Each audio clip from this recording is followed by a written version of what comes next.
started. Welcome to the Tuesday, November 12th meeting for the Board of Park Commissioners. Abby, please call the roll. Mr. Emmerich? Here. Mr. Harrelson? Here. Mrs. Anderson? Here. All members are present.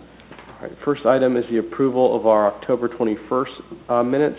If everybody had a chance to review, is there any additions, deletions, or subtractions from those minutes? Hearing none, I'll make a motion to approve. Second. All those in favor? Aye. Aye. Minutes approved. Moving on to reports. Mr. Drake. Good afternoon. Nothing to add to my report. I do want to inform the board, Hudson Montgomery, one of our fairly new employees within the last year and a half, I believe, has turned in his 2-week notice. So he's his last day with us will be the 22nd, and I do wish Hudson the very best in his new endeavor, and what he's got planned next, and he will be missed. He's been a great asset in addition to our department, but got some opportunities in front of him, and he's going to pursue those, so I do wish him the very best. Okay. Thank you. Any questions for Mr. Drake? I know we've briefly talked about it, but we submitted our budget cycle again for 2025, right? That has not been finalized, or has it been finalized yet? We're still in discussion. Is that correct?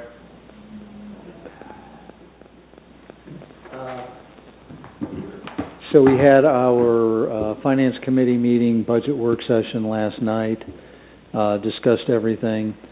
As you might imagine, well, you might not, you might be surprised that there was a lot of discussion around parks and recreation, sure, particularly in light of the the conversations that we've had about potential and future needs of the capital needs of both park and recreation.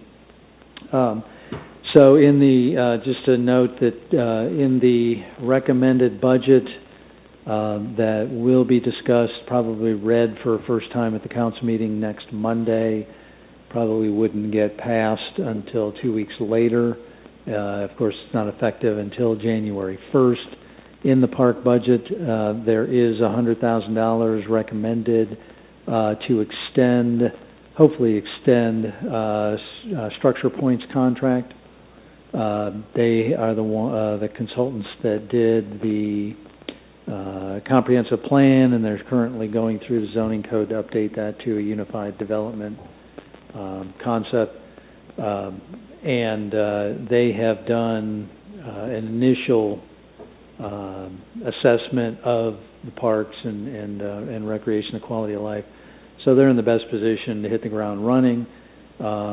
What our intention would be is, number one, the park board and the rec board would be taking the lead on the strategic plan and the process with this full support of the administrative staff.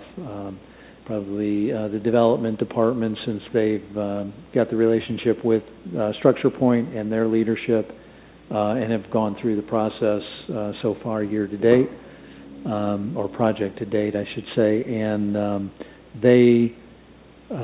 we've told them that we would like them to use the same type of process, outreach, survey, community involvement, stakeholder focus groups, steering committee concept that they use for the comprehensive plan, also for the strategic plan for parks and recreation.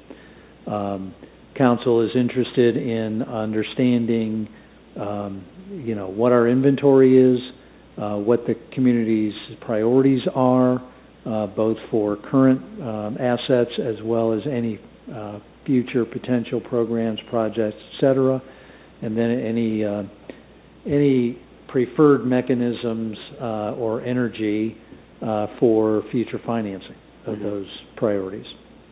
So it's going to be a deliberate process. There was some discussion also last night about a potential splash pad. There was some interest in putting money aside in the budget for the design and analysis of the capital and operating costs of a splash pad. However, we instead are looking at that as a 2026 project. so it'll be amended into the 5-year capital plan, given that I told them, quite frankly, if we want to do a thorough and robust strategic planning process, that's probably going to take most, if not all, of the year next year. Sure. And so I'm not likely to spend the $50,000 or whatever number that is on a splash pad, not knowing, number one, are they still going to want a splash pad after the community understands what the capital investment as well as the ongoing operating costs are, and number two, if they do in fact want one, where do they see as maybe the top 2 or 3 potential locations for a splash pad, so that we can then explore with the consultant, what are the utility costs just to get water and sewer Sure. to them, and the other capital costs associated with it. So it was a good discussion. The millions of dollars of, maybe that's a slight exaggeration, that Jeremy asked, and as well as Kyler, asked for in capital improvements. I think Jeremy, he had the desire to double his staff. I don't think we were able to do that. Sorry, Jeremy, but there were several pieces of equipment, vehicles, and so that went through, and that was no surprise. It was on the capital plan, so council was not shocked to see it. Yeah. I guess the question, I kind of bring that up, is obviously the Parks Master Plan is more of a long-term thing. I agree with what you're saying. That's kind of a entirety of 2025. In January, is there anything that's going to be, we can at least convey to the public that, hey, we're redoing the playground here at Duke that we talked about, or, is there anything like that we can report? Because I don't think, historically, I don't know if we've done a very good job of that going into January as far as being able to share that, because I feel like just said more than ever we've had more asked in the last year, right, of, hey, what's going on here or what's going on there. So I guess from my standpoint, any type of, once that gets approved and through the process, any type of sharing that can go out there to the public as far as what they can expect on the road as far as, things that they would actually interact with, I think that would be helpful. Sure. That's all I'm thinking. And that's a great point, because the desire to communicate with the public is not simply just to address things that they have said, but also to encourage them to participate in this upcoming process, because we're going to want, this strategic plan is something that we've been talking about for over a year or more, but also it is coincidentally responsive to those very comments that we've gotten over the last, 3 or 4 months? Yeah. That, yes, please, this is the time to voice your opinion and to share it, because we're going to be formally doing this. Yeah. So there are several capital maintenance items that are in the park. One that comes to mind is we are recommending the $250,000 replacement of the play set at Duke Park. Mm-hmm. We're not going to wait until the strategic plan that needs to be done. It's been programmed in the capital plan. Yeah, certainly we would want to tell that story. Yeah. We do also plan or have in the budget to hopefully next year, by the end of the year, have Jeremy move into a new building. That was not a light hop. That was more of a leap, but at about $1.2 million. And so that's something else that we can tell. There's some other maintenance projects that people will be able to see, particularly when they go out to community and Duke Park, and we can, Lauren is our communications person, works with Jeremy from time to time, all the staff, and we'll certainly tell those stories as they come up. Yeah, that'd be perfect. We did such a great job this year, I think, with the pickleball courts and going through that expansion, and just want to make sure that, everybody gets credit for the work and those budget items being realized. So. And Jeremy, the Duke replacement, that's going to be a one-for-one replacement no matter what kind of strategic plan project comes out, in terms of, we've had some questions about accessibility and different play sets and things, but that's a standard replacement. Yes. We're going to do that no matter what. Duke and community for sure. Those are the two are most heavily used, most popular. I think no matter what data we get back on the strategic plan. Any other additions are going to be additions to that that actual equipment. Any different type of scenarios is going to be things that we would look at that are suggested to add to that, but that equipment is going to be equipment we were going to replace no matter what. Correct. Yep, absolutely. Yeah, and that will be 100% ADA accessible, so it will actually be an improvement. It won't be one for one, it'll be better. Oh, okay. Yeah. And we'll also add some walkway between the shelter and to the play set that we don't have right now, so that it will then qualify as ADA accessible. Because otherwise you're just trudging through the grass. You are, Yeah. which kind of defeats the purpose if you're, mobily challenged. Yeah. The other, I will say, not tongue-in-cheek, but Jeremy needs to think about this. I did get a request from at least one council member that we not get rid of the, I guess it's cherished, it must be a spiral slide The that's blue out slide? there. I think that's the metal one. At Community? Community or Duke? It have one. it may be a Community. She may have been confused. But nonetheless, she would like to make sure that whenever we replace the rest of it, I told her, I said, I'm not sure that's OSHA compliant anymore. There's also a request to keep the truck that does not have a steering wheel, and I tried to tell her that it was autonomous vehicle, but she wasn't buying that. Okay. So, other than that, though, I don't think there was anything that was requested that was not recommended. Okay. For the most part. That's great. Ken is not here, so we'll move to Kyler. Good afternoon. Mr. Boer? How's everybody doing? Yeah, nothing too much to add. Things are obviously just now slowing down for us weather-wise, really as of today, with just some cooler temperatures. But we did just finish up really the best October rounds and revenue-wise that we've had during my time here. And again, it was just a lot of that's weather-driven. Obviously, it was a very dry, very warm October, so mowing continued a bit longer than usual, but that's now finally slowing down. It's been mostly leaf pickup for us for the last 3 to 4 weeks. November's still been off to a good start, and we have now, as of yesterday, moved our pro shop operations over into the Shoreline, which we do from now through about the middle of March to accommodate the increased usage of the simulators. So we'll be getting out information here pretty soon for our league play, indoor league play for that, which we do run from January through about the middle of March. Would anticipate those being well attended again, as they have been the last 2 years. Outside of that, though, just kind of cutting back on staff this time of year, natural process there, and so for the most part, it's as far as in the Shoreline and in the pro shop area, just mostly full-time staff. And I'm getting older, so correct me if I'm wrong, but we had one simulator last fall, or did we get our second simulator? So this will be the second year of having two. 2 simulators. Yeah, Okay. yeah. Great. So the first year we ran a league obviously with one. We were able to expand that and double that league, and it doubled pretty easily. And then now we're set with 2. Great. Yep. Any questions for Mr. Boer? We have your winter rates that we'll Yes.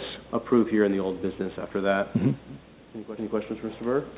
I have nothing to report from the Planning Commission, so let's move on to old business. And the first item is the proposed winter green fees for Miami Shores. Kyler, just want to walk us through that real quick. Yeah, sure. So once again, with us moving year-round, just as a reminder, we have moved to 3 different rate seasons. So we have our primary season, or our summer season, which for us runs from April through about the middle of October. Currently, we are in our shoulder season, which goes from then mid-October through the end of November. And then from December through February, that's what we consider our winter season. What's before you is just the winter rates that we had for the 2023-2024 season, and then just asking for your approval then for the 2024-2025, which would start December 1st. Just a little bit of increase across the board, and that is mostly to accommodate the fact that our 2025 rates will be most likely going up a little bit as well. So mostly either $1 or $2 increases, I would say, pretty much across the board there. And you, when you take these rate increases, you're still looking at golf courses? Yeah, the winter season's a little more difficult because not everybody's open during this time, so that one's, you know, you're trying to base that off of kind of your own fees a little bit, and not everybody is either open or necessarily does, I mean, everybody does winter rates, I would say, or off-season rates, but this particular one's a little bit more challenging just because it encompasses a time frame in which a lot of golf courses are not necessarily open around here. Gotcha. Any questions about the winter rates? Does the board wish to take action on those? Make a motion to approve? I'll make a motion to approve the winter rates for Miami Shores Golf Course. Is there a second? I'll second. All right. All those in favor? Aye. All right. Thank you. Motion passed. Moving on, new business. There's a recommendation before the park board regarding the number of parcels at Archer Park. And these are basically being consolidated into one parcel. Mr. Titterington, could you give us the background on that one? Sure. So if you look at an aerial of Archer Park, not that I'm encouraging you to do so, you'll find that the park is actually divided up into 20 different parcels. 6 of those were deeded over to the city of Troy. 6 of those were deeded to the board of, 14 of those were deeded over to the Board of Park Commissioners. We just want to do some cleanup.